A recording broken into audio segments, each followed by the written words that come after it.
did Jesus make himself more valuable to others? What did he do? He empowered his people. He allowed his people the opportunity to try. He sent them 2 by 2. Go. Take nothing with you, just go. Okay? And after that, come back, share with me your experience. But he allowed them to try. If you as a leader don't allow your people to try, it means you are very unsecure or insecure. You keep everything within yourself. Only secure leaders will let go and empower your people. However, when you do empowerment, don't forget, you also have a lifeline. In the event they need help, you are there to help them. You don't just let them go. So this is one thing Jesus did. He empowered people. He had that heart to allow people to try to grow on their own. Next, he was teaching. He was able to teach. Sermon on the Mount in Matthew 5, 6, 7. He was teaching. Right? And he had that capacity to teach. So the question to you as a leader, with your years of experience, are you able to teach something? There are people in companies that are very willing to share. Whatever they have, they don't keep it in themselves. They will share with others. Next, Jesus taught about humility. He taught the leaders to be humble. Peter, John, James. Who else were fishermen? Only 3, right? Fishermen. Oh, what's fishermen? What do they know about preaching? They don't know. They even doubt Jesus and say, cast your net to the other side. You should. Peter nicely said, we fishing whole night, no. But in his mind, he said, hello, you think I don't know what I'm doing? But he still. And he taught them humility. Okay? And he taught them that a leader must sacrifice.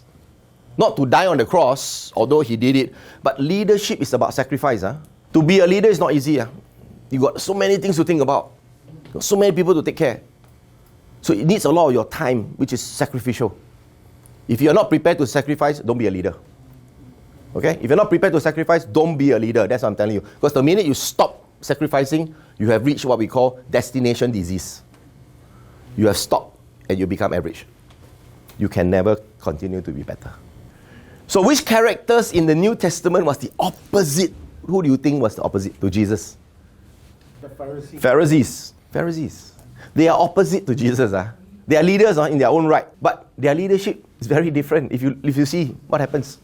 The Pharisees had a basic flaw in their view of leadership. They have a wrong concept about righteousness, ministry, and greatness. And they were characterized by the enforcement of rules.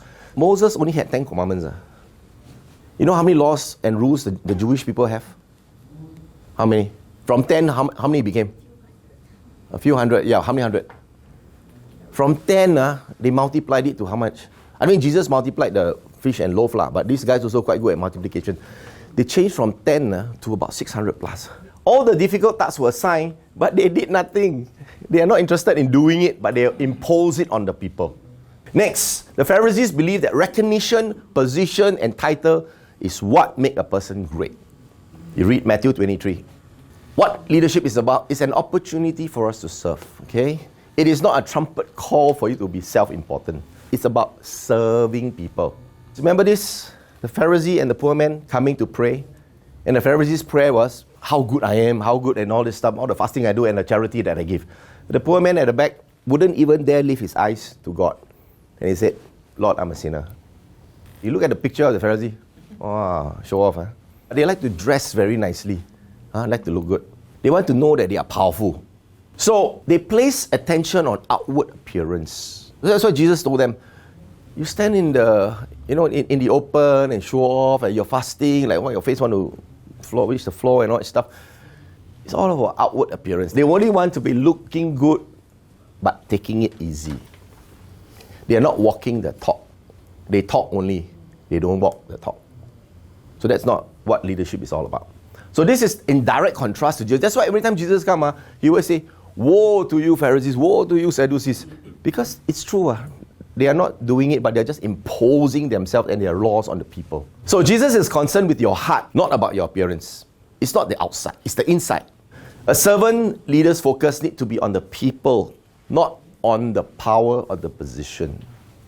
That's why he was crucified. Jesus was crucified because he went against the power and the position. The Pharisees felt threatened. The chief priests felt threatened.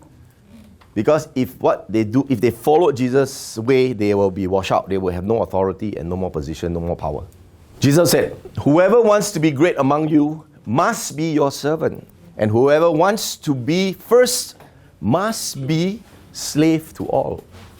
It's the reverse. That's what leadership is all about. It's about servanthood. Martin Luther King said, everybody can be great because anyone can serve. Unfortunately, out of the 12, one guy didn't follow.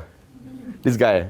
In spite of all that Jesus did for him, including washing his feet and serving him, he never understood the lesson of servanthood. He was only for himself. And that's what we call positional leadership.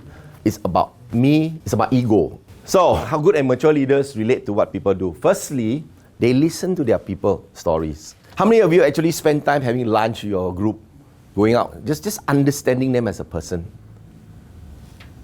Versus just work all the time. Yeah. So for lunchtime, if you go out, don't talk about work, just talk about family, talk about things. So to get to know them, you need to get to know them. They find out about their hopes and their dreams. They become acquainted with their aspirations. Okay, you work in a company, you just come in, you're working with me. What are your aspirations? What do you want to do 5 years later? What's your plan? Do you really know your people?